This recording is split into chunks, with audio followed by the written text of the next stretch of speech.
Hindi nga maganda ang panahon ngayon mga kapitbahay ko at kita nyo naman na medyo malakas yung hangin. Katatapos nga lamang ng ulan. At ito nga pala ang Ate Pirma na isang senior citizen na caretaker naman dito sa aming barangay. Napakasipag po niyan mga kapitbahay ko lalo na pagdating sa paghahalaman. At yan nga po ay siya nga po yung gumawa na yan at nag-ayos ng mga halaman. At ang pinaglalagyan nga po ng halaman na yan ay galing po sa natumbang puno. Napaka-creative, alam nyo ba yun mga kapitbahay ko? Kapag talaga mahilig ka sa halaman, napakalawak ng iyong imahinasyon. At tingnan nyo naman mga kapitbahay ko, sobrang linis ng aming barangay.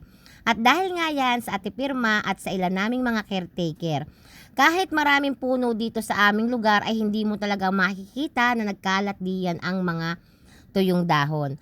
At tingnan nyo naman sa bahaging ito mga kapitbahay ko ay meron nga din dito napakaliit lamang naman at hindi namang malawak na taniman. At ang kagandahan mo nga lamang dito mga kapitbahay ko ay ang bilis nga niyang mamunga. Katatapos nga lamang umulan mga kapitbahay ko kaya medyo basa pa yung lupa.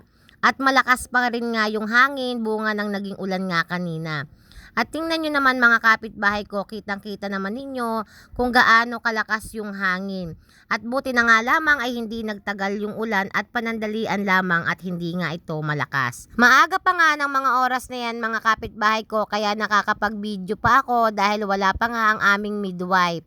Kaya naman na ipapakita ko pa sa inyo ang kaganapan dito sa amin bago nga ako magsimula ng trabaho dito sa Barangay Health Center. At dito nga sa loob mga kapitbahay ko ay nandito na nga yung ilan kong mga kasamahang BHW at nag-aalmusal na nga sila ng pansit.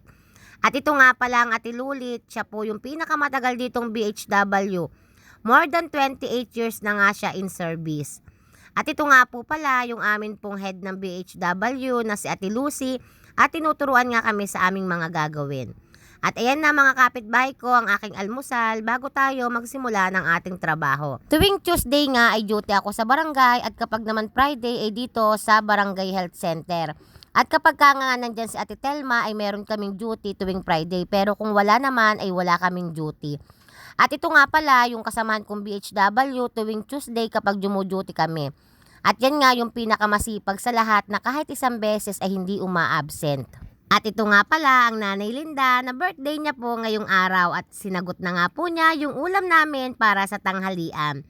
Ang saya-saya namin ngayong araw, kaya naman ang inyong kapitbahay ay samahan nyo ng kumain ng kanyang pansit. At medyo malamig na nga din dyan ang ating kape dahil kanina ko pa nga yan tinimpla at mas inuna ko nga yung pagbibideo. Kaya naman ngayon pa lamang makakakain ng inyong kapitbahay at yung iba ko ngang mga kasamahan ay tapos na nga silang kumain.